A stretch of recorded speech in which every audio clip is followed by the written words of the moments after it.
प्रकृति ने दबा दिया रीसेट बटन। प्रयागराज। लंबे समय तक चले लॉकडाउन ने प्रकृति का बहुत बड़ा वरदान दे दिया है। इसके सार्थक परिणाम आने वाले दिनों में देखने को मिलेंगे। प्रकृति को मिले लाभ की बात करें तो लॉकडाउन के चलते जो कार्य वर्षों में नहीं हो सका वह 1.5 माह के भीतर हो गया। हवाई, जल, थल ट्रैफिक के बंद होने के कारण जल, थल, नभ का प्रदूषण काफ़ी कम हो गया है। यह कहना गलत न होगा कि प्रदूषण अपने निम्न स्तर पर आ चुका है। यह जानकारी देते हुए पर्यावरण डॉक्टर HP पांडे ने बताया कि इसका अंदाज़ा इसी बात से लगाया जा सकता है कि गंगा, यमुना का जल काफ़ी हद तक स्वच्छ दिखने लगा है। उनमें नजर आने वाले प्रदूषण तत्व लगभग समाप्त हो चुके हैं। BOD में काफ़ी कमी आ चुकी है। ऐसा औद्योगिक इकाइयों के बंद होने से हुआ। इसी प्रकार वायु प्रदूषण में भी काफ़ी कमी आई है। ओजोन परत में आई कमजोरी अब लगभग 8% ठीक हुआ है।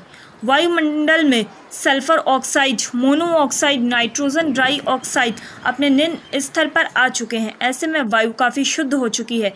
इसका लाभ मानव जाति को मिलेगा। वह शुद्ध हवा में सांस ले सकेंगे। इस प्रकार से आए बदलाव को देखते हुए यह कहा जा सकता है कि प्रकृति ने इस बार रीसेट बटन दबा दिया है, जिससे पर्यावरण में शुद्धता आ रही है।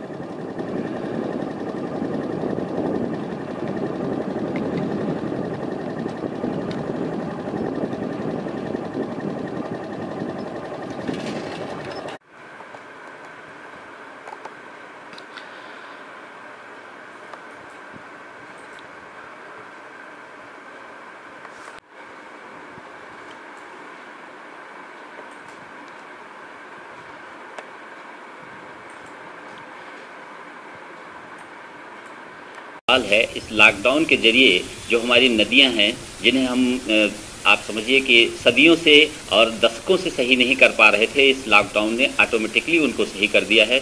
उनका BOD बहुत ही निम्नतम स्तर पर आ चुका है और वह स्वच्छ हो गई हैं। उनकी जो जैव विविधता है वह पुनः संतुलित हो गई है, संयोजित हो गई है और यहाँ तक कि पानी उनका पीने योग्य हो गया है। कुल मिला के आप ये कह सकते हैं कि आचमन करने योग्य हो गया है। और इस तरह की जो व्यवस्था है वो बेसिकली जो इंडस्ट्रियल इफ्लुएंट्स थे उनके नदियों में ना मिलने के कारण हुए हैं। तो इससे ये स्पष्ट होता है कि जो हमारा डोमेस्टिक सीवेज या वेस्ट है उससे नदियों में प्रदूषण या स्नान पर्वों से नदियों में प्रदूषण नहीं होता था, बल्कि इंडस्ट्रियल इफ्लुएंट के मिलने से नदियों में प्रदूषण हुआ करता था।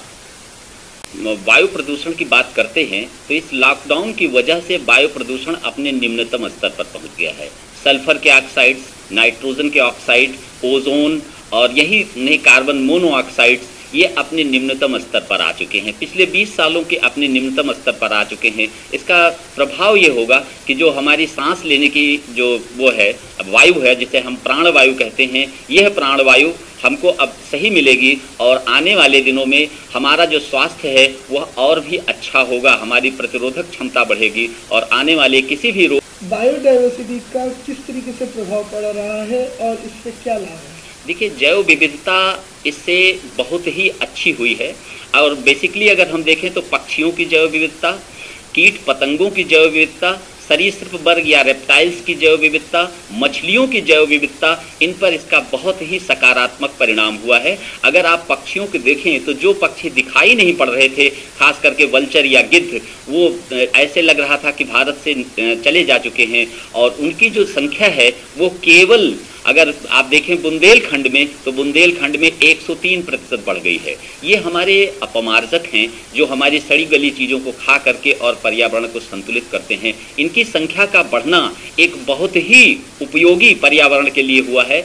एक दूसरी बात मैं कहना चाहूँगा, एक संकट आने वाला था जिसे कहते थे परागण संकट, जो कीट पतंगों की कमी के कारण हो रहा था और इस लॉकडाउन के जरिए जो कीट पतंगों की विविधता है वह अधिक हो चुकी है। इसलिए आने वाले समय में जो पेड़ पौधों की, फसलों की, पुष्पों की, फलों की जो हमारी उन्नतशील प्रजातियां हैं उनमें और जो पुरानी प्रजातियां हैं उन सब में परागण की समस्या समाप्त हो गई है और इसके कारण जो हमारी कृषि है, हमारा जो वो है जैव विविधता है, कृषि की जैव विविधता, उस पर बहुत ही सकारात्मक प्रभाव पड़ने वाला है और आने वाले दिन बहुत